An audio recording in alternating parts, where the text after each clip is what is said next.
खबर दिन भर में एक बड़ी खबर महाराष्ट्र से आ रही है। दरअसल महाराष्ट्र के पूर्व मुख्यमंत्री और केंद्रीय मंत्री हैं नारायण राणे। उनकी तरफ से कहा जा रहा है कि महाराष्ट्र में मार्च के महीने तक बीजेपी की सरकार बन जाएगी। अभी महाविकास आघाड़ी सरकार महाराष्ट्र में, जिसके मुखिया हैं उद्धव ठाकरे, और अब इन हालात में बड़ा दावा नारायण राणे कर रहे हैं। कह रहे हैं कि मार्च तक महाराष्ट्र में बन जाएगी बीजेपी की सरकार। इसी पर बात करने के लिए हमारे साथ हमारे सहयोगी विकास भदौरिया आप देख सकते हैं स्टूडियो में मौजूद हैं। मैं उनका रुख करूं उससे पहले जरा सुन लीजिए जो बड़ा दावा कर रहे हैं नारायण राणे। सरकार वहां नहीं है ना, इसलिए ऐसा हो रहा है। जल्दी से जल्दी बीजेपी सरकार मार्च में आ जाएगा और आपको अपेक्षित बदलाव दिखाई देगा। सरकार गिराना होता है या नया सरकार बनाना होता है तो कुछ बात सीक्रेट रखनी पड़ती है। और ये ऐसे जगह हम बोल देवे तो फिर और एक आधा महीना बढ़ जाए। तो विकास भदौरिया हमारे साथ स्टूडियो में मौजूद हैं और नारायण राणे का ये बड़ा दावा है। जरा विकास से ही समझते हैं कि आखिरकार नारायण राणे का ये दावा हवाई या फिर दमदार, और अगर दमदार तो किस आधार पर?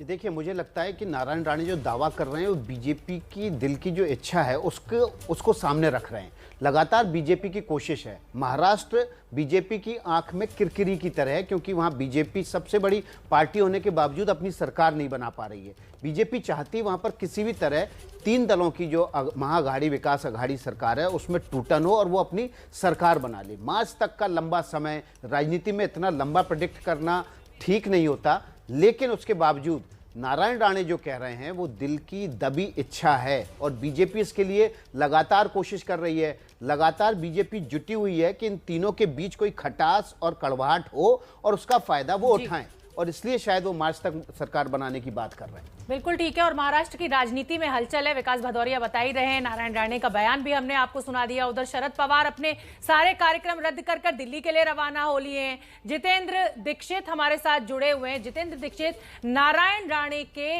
इस बयान के क्या मायने निकाले जाएं और कैसे इसको समझा जाए कि नारायण राणे सिर्फ उद्धव ठाकरे के पेट में पानी नहीं कर रहे हैं बल्कि उनके दावों में कुछ दम है? देखिए, आज 26 तारीख है और परसों 28 तारीख है। 28 तारीख को ठाकरे सरकार के 2 साल पूरे हो जाएंगे। 28 नवंबर 2019 को उद्धव ठाकरे ने सीएम पद की शपथ ली थी और उसके बाद से इन 2 सालों में लगातार नारायण राणे और महाराष्ट्र बीजेपी के अध्यक्ष चंद्रकांत पाटिल बार बार ये बात कह चुके हैं कि अब जो है ठाकरे सरकार गिरेगी, तब ठाकरे सरकार गिरेगी। कई सारी डेडलाइंस भी दे चुके हैं, लेकिन अब तक ऐसा हो नहीं पाया है। और फिर से एक बार नारायण राणे ने वही बात कही है। आमतौर पर जब राणे ये ऐसा कहते हैं तो इसे उनकी विशफुल थिंकिंग के तौर पर देखा जाता है, लेकिन इस बार उनकी बात को गंभीरता से थोड़ा इसलिए लिया जा रहा है क्योंकि महाराष्ट्र बीजेपी के बड़े नेता देवेंद्र फडणवीस भी दिल्ली में हैं और साथ साथ शरद पवार भी दिल्ली गए हुए हैं। तो ऐसे में क्या कुछ खिचड़ी पक रही है इनके बीच में, ये सवाल उठाए जा रहे हैं। लेकिन शरद पवार की ओर से यह कहा गया है कि वो दिल्ली में इसलिए हैं क्योंकि उनकी विपक्ष के नेताओं के साथ जो अभी संसद सत्र शुरू होने वाला है उसके पहले विपक्ष के नेताओं के साथ एक बैठक होने वाली है, इसके लिए शरद पवार वहां पर गए हुए हैं। जी जितेंद्र, आप रहिए हमारे साथ। तो कुल मिलाकर देखिए, ये महज दिल में दबे अरमान जबान पर आ रहे हैं नारायण राणे के। फिलहाल ऐसा क्यों नहीं माना जा सकता है क्योंकि महाराष्ट्र की राजनीति में हलचल तेज है, जिसका जिक्र अभी जीतू भी कर रहे थे ना।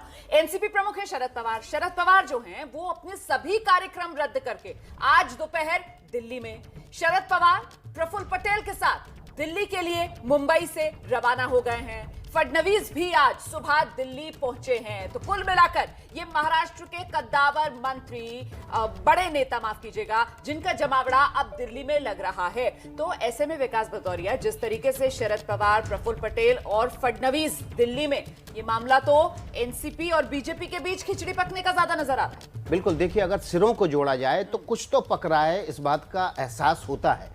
शरद पवार के आज 3 कार्यक्रम थे, उन तीनों कार्यक्रम को उन्होंने आज रद्द किया। सुबह बाकायदा उन तीनों कार्यक्रम के आयोजनकर्ताओं को उन्होंने सूचना दी कि उन्हें अचानक दिल्ली जाना पड़ रहा है और वो आज दोपहर में तकरीबन 2 बजे के आसपास दिल्ली पहुंच जाएंगे। उनके साथ प्रफुल्ल पटेल भी हैं। आपको पता है कि प्रफुल्ल पटेल उनके करीबी साथी, दाहिना हाथ माने जाते हैं, बड़े रणनीतिकार हैं एनसीपी के। ऐसी सूरत में नारायण राणे के बयान, शरद पवार के अचानक कार्यक्रम को रद्द करके दिल्ली पहुंचना, दोनों सिरों को अगर जोड़ें तो इससे महसूस होता है कि जरूर कोई खिचड़ी पक रही है। अब वो खिचड़ी बीरबल की होगी या वो खिचड़ी जो है इंस्टेंट तैयार हो जाएगी, ये समय बताएगा।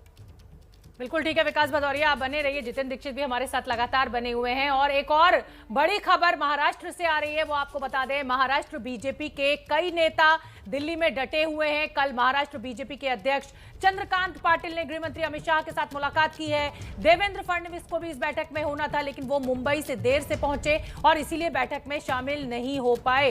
तो बड़ी खबर, महाराष्ट्र की सियासत में एक बड़ी हलचल देखने को मिल रही है। नारायण राणे का दावा है कि भाई मार्च तक हम सरकार बना लेंगे, यानी बीजेपी सरकार बना लेगी। उधर देवेंद्र फडणवीस भी दिल्ली पहुंचे हुए हैं, शरद पवार प्रफुल्ल पटेल के साथ दिल्ली पहुंचे हुए हैं। विकास, अगर मैं इसको अनिल देशमुख की गिरफ्तारी से जोड़कर देखना चाहूं, शरद पवार के दिल्ली में होने को, उसके बाद नारायण राणे के बयान को, और अगर फडणवीस से शरद पवार की मुलाकात होती है तो क्या ये तार आप इसको कैसे जोड़ेंगे? जी देखिए, कल रात को चंद्रकांत पाटिल जो कि महाराष्ट्र बीजेपी के अध्यक्ष हैं, उन्होंने गृह मंत्री अमित शाह से मुलाकात की और आपको पता है कि महाराष्ट्र का मामला सीधे गृह मंत्री अमित शाह खुद देखते हैं। ऐसी सूरत में चंद्रकांत पाटिल की मुलाकात गृह मंत्री से होना, लंबी बैठक चलना, उस बैठक में देवेंद्र फडणवीस को भी आना था लेकिन उनकी फ्लाइट डिले हुई, इस वजह से वो नहीं जुड़ पाए उस बैठक में। इस बैठक में हालांकि जो सूत्र हैं वो ये बता रहे हैं कि संगठन में कुछ विस्तार और नई अपॉइंटमेंट होने हैं, उससे जुड़ी ये बैठक है। आपको पता है कि विनोद तावड़े को अभी हाल ही में राष्ट्रीय मंत्री बनाया गया है, उससे पहले भी कुछ महाराष्ट्र के लोगों को राष्ट्रीय टीम में और प्रदेश की टीम में जगह दी गई है।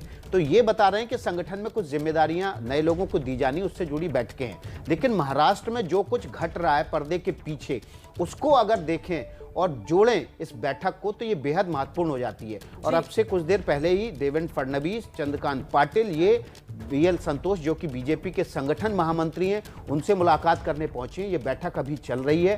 तो जाहिर तौर पर महाराष्ट्र की राजनीति में अचानक से इतने बड़े स्तर पर कई घटनाएं होने लगी और महाराष्ट्र में कुछ ना हो, ऐसा कहना मुश्किल होगा। बड़ी बात आप कह रहे हैं। मुझे लगता है जल्दी से जितेंद्र दीक्षित का रुख भी जरा कर लेते हैं। जितेंद्र, वो कहा जाता है ना कि साहब बिना चिंगारी के धुआं नहीं उठता है, और यहाँ तो जिस तरीके से विकास भी बता रहे हैं, आप भी इशारा कर रहे हैं कि साहब इतनी मुलाकातों का दौर और मुलाकातों का केंद्र देश की राजधानी दिल्ली बना हुआ है। जी हाँ, बिल्कुल। और खास करके उद्धव ठाकरे इस वक्त अस्पताल में हैं। बीते 1.5 हफ्ते से वो अस्पताल में हैं। उनके गले की सर्जरी हुई है और उनकी तबीयत ठीक नहीं बताई जा रही है। तो इसके बाद से ये चर्चा, ये स्पेकुलेशन और ज़्यादा गर्म हो गई है कि क्या महाराष्ट्र में कोई सत्ता परिवर्तन होने वाला है?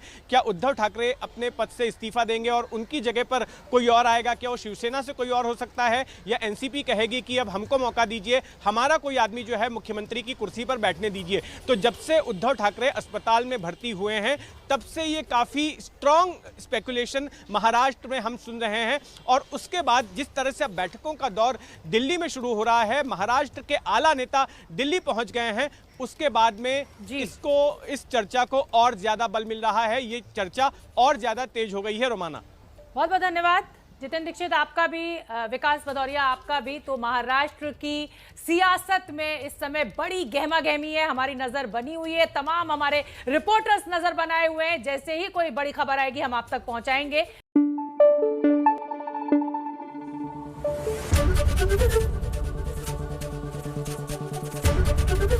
एबीपी न्यूज आपको रखे आगे।